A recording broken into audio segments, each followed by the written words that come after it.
আসসালামু আলাইকুম বন্ধুরা।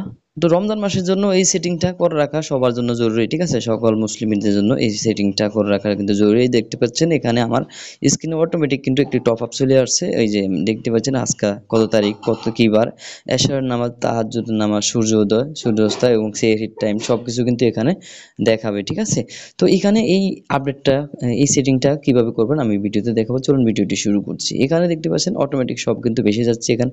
এখানে ক্লিক করলে কিন্তু অ্যাপসের মাধ্যমে চলে আসবে।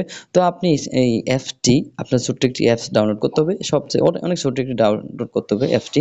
তো এখানে আমি রিমুভ করে দিলাম। প্রথম থেকে আমি দেখাচ্ছি। তো এখানে প্রথমে আমরা প্লে স্টোরে চলে যাব। প্লে স্টোরে গিয়ে এখানে মুসলিম দেখতে পাচ্ছি, মুসলিম দিয়ে এই অ্যাপটি আমরা সকলের প্রয়োজন। ঠিক আছে? এই মুসলিম দিয়ে এই অ্যাপটি কিন্তু পপুলার একটি অ্যাপস, অনেক ব্যবহার এটা, ছোট্ট একটি অ্যাপস। ঠিক আছে? তো এখানে ক্লিক করব। এখানে ক্লিক করে আমরা এটাকে ইনস্টল করে নিব। তারপরে এখানে ওপেন করব আমরা। ওপেন করার পর দেখতে পাচ্ছেন এই যে এখানে বাংলাদেশ সিলেক্ট করা আছে, যেহেতু আমি বাংলাদেশ থেকে এটা ওপেন করছি। ঠিক আছে? তো বাংলাদেশ সিলেক্ট করা, তারপর আমরা কি করব, এখানে দেখতে পাচ্ছেন জেলা ভিত্তিক ইসলামিক ফাউন্ডেশন। তো এখানে এই জেলাটা আমরা করব। এই যে দেখতে পাচ্ছেন জেলা নির্বাচন করুন, এই যে এই টিক চিহ্নের উপরে ক্লিক করবেন। এই টিক চিহ্নের উপরে ক্লিক করার পর আপনার জেলাটা আপনি এখানে করে নেবেন, সিলেক্ট করে নেবেন। তো আমি এখানে যেমন দিচ্ছি গাজীপুর। ঠিক আছে? তো গাজীপুরে এই যে দেখতে পাচ্ছেন আমি সার্চ করছি, চলে আসছে, এখানে ক্লিক করলাম।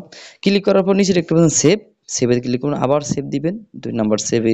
এবার দেখতে পাচ্ছেন পারমিশন দিন, এখানে একটা পারমিশন দিতে হবে, অ্যালাউ করে দিবেন।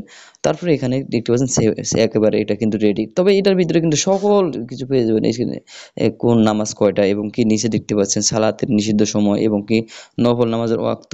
হ্যাঁ, তারপর আছে এখানে সেহরির টাইম, ইফতারের টাইম, সকল কিছু কিন্তু এখানে পেয়ে যাবেন। খুবই পপুলার একটি অ্যাপস। এবং কি উপরে যে নোটিফিকেশনে এভাবে ডিসপ্লেতে টপ আপ চলে আসবে, সেটা কিভাবে করবেন, এখানে আমরা ডিসপ্লের উপরে চেপে ধরে রাখবো। তারপর এরকম দেখতে পাচ্ছেন ওয়েটের উপরে ক্লিক করব।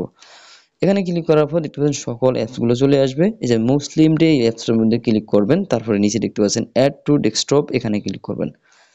এক্স টু ডেস্কটপে ক্লিক করে দেখতে পাচ্ছেন এখানে কিন্তু এটা চলে আসছে। এটা উপরে রাখতে পারেন, নিচে রাখতে পারেন, আপনি যেখানে ইচ্ছা। ঠিক আছে? তো দেখতে পাচ্ছেন এটা খুব সহজে কিন্তু এখানে অ্যাড হয়ে গেছে। আপনি বারবার অ্যাপসের মধ্যে গিয়ে দেখা লাগবে না, এখানে কিন্তু সকল কিছু আপনি আপডেট দেখতে পাবেন। তো আশা করি ভিডিওটি আপনার ভালো লেগেছে। যদি ভালো লেগে থাকে চ্যানেলটি সাবস্ক্রাইব করে পাশে বেল বাটনটি অন করে দিবেন। অবশ্যই শেয়ার করে দিবেন, অনেকের উপকার হবে, আপনিও সওয়াব পাবেন। ঠিক আছে? ধন্যবাদ সবাইকে।